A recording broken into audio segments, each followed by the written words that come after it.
Ça représente encore une fois une fierté d'avoir concrétisé un projet. On sait bien que quand on est élu maire la première année, on pense à beaucoup de projets. Et en fin de mandat, éventuellement, on coupe le ruban. La genèse de ce projet, c'est déjà une bonne coopération avec la commune de Saint-André qui cherchait à valoriser un site qui est définitivement perdu pour toute activité agricole. Et donc est venue cette idée de poser des panneaux photovoltaïques. Et parallèlement à ça, le siège a pris une compétence en matière de production d'énergie renouvelable. Et donc nous étions tout à fait disposés à faire rencontrer ces deux volontés. Il faut ajouter un autre acteur essentiel, c'est SIP ENR.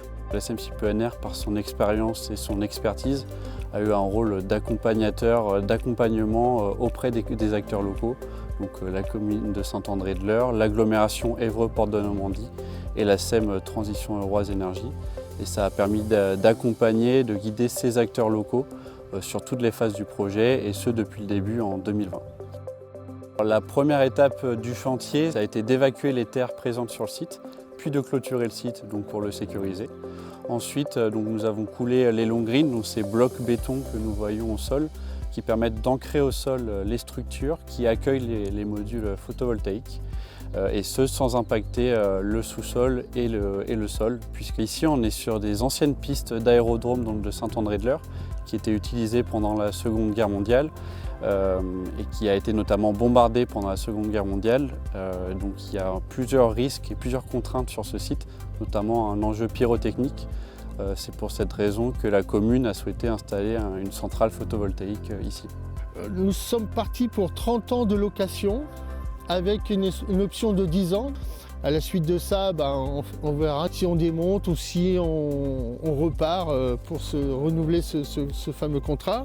Un projet de 11 millions d'euros environ, donc qui est supporté par la CPNR et en collaboration forcément avec des partenaires comme la commune de Saint-André, Évreux-Portes de Normandie, le siège aussi.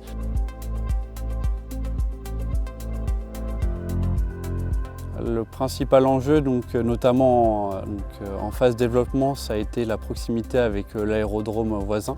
Donc on a fait plusieurs études en phase de développement pour déterminer la meilleure orientation et inclinaison possible pour ne pas avoir d'effet de réverbération avec les usagers de l'aérodrome voisin.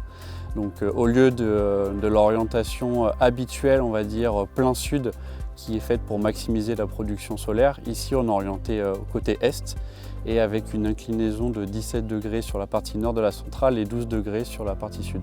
Tout ça pour limiter les gênes occasionnés sur l'aérodrome.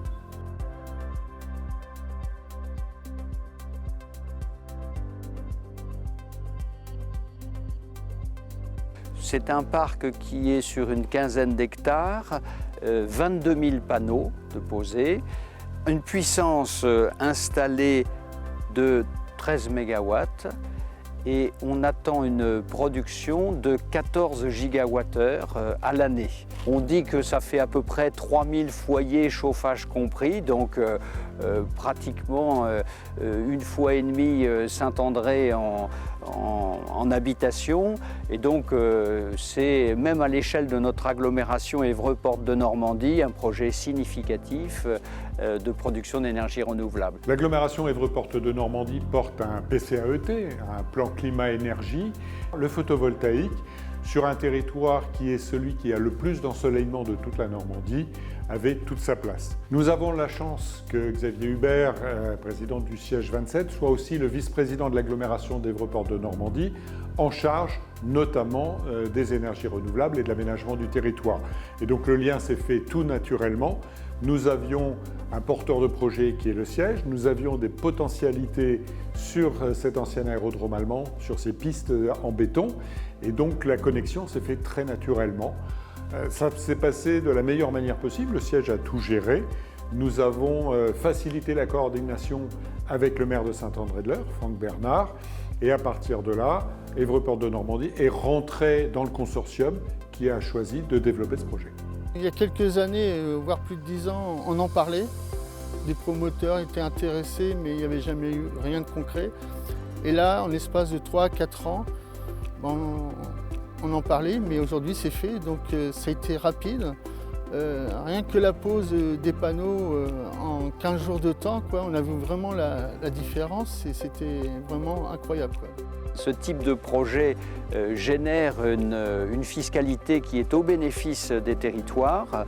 Il y a une taxe foncière donc, qui est payée, qui va pour une part à la commune, pour une part à l'agglomération Évreux-Portes de Normandie. Et puis également, il y a une taxe spécifique, l'IFER, qui est répartie entre le département, la commune et l'intercommunalité.